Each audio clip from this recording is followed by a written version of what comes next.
Ms. Trump, who serves a dual role as one of her father's closest confidants and as an assistant to the president in the West Wing, has presented herself as a champion of families, especially working mothers. She told the New York Times in a recent interview that she was trying to pick discrete policy areas to work on in an administration that was swept into power on anti-trade, nationalist sentiment. The plan calls for a new benefit carved out of the unemployment insurance program. The administration would work with states to find ways to pay for it. Aides to Ms. Trump said the goal was a program that did not add to the deficit. For supporters of the plan, it is a point of pride that the Trump administration will be the first Republican administration to put forth such a proposal. It was put together by a working group that included representatives of the Office of Management and Budget and the Labor Department. The plan is not fully fleshed out, which White House aides said would provide some wiggle room to hammer out the details during negotiations.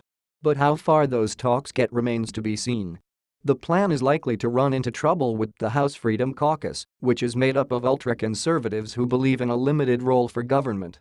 Mr. King, who has represented a swing suburban district on Long Island for decades, said the Republican Party had to recognize that the contours of families had changed after the recession.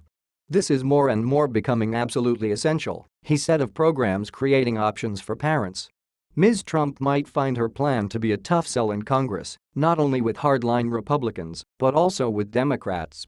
A senior aide to a Democratic congressman said that there was deep reluctance in the party to approve anything that would let Mr. Trump paint his administration as moderate. At one point, the top Democrat in the House, Representative Nancy Pelosi of California, offered to introduce Ms. Trump to the bipartisan Women's Caucus.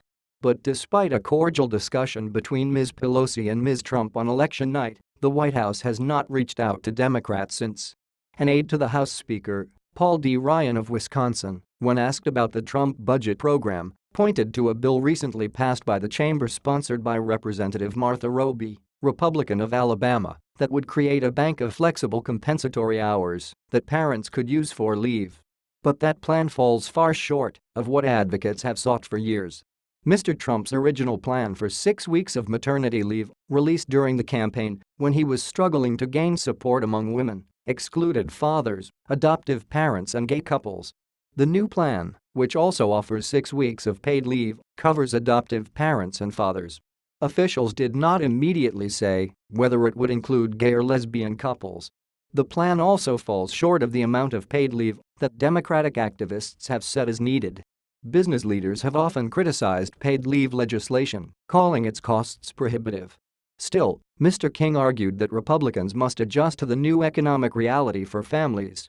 Even if the details of the plan are debated, some version of it is necessary, he said. We're supposed to stand for traditional values, Mr. King said of his party. Well, the traditional family now is a working mother with kids. I just hope Republicans don't just jump into this lockstep, knee-jerk reaction of another crazy program. Continue reading the main story.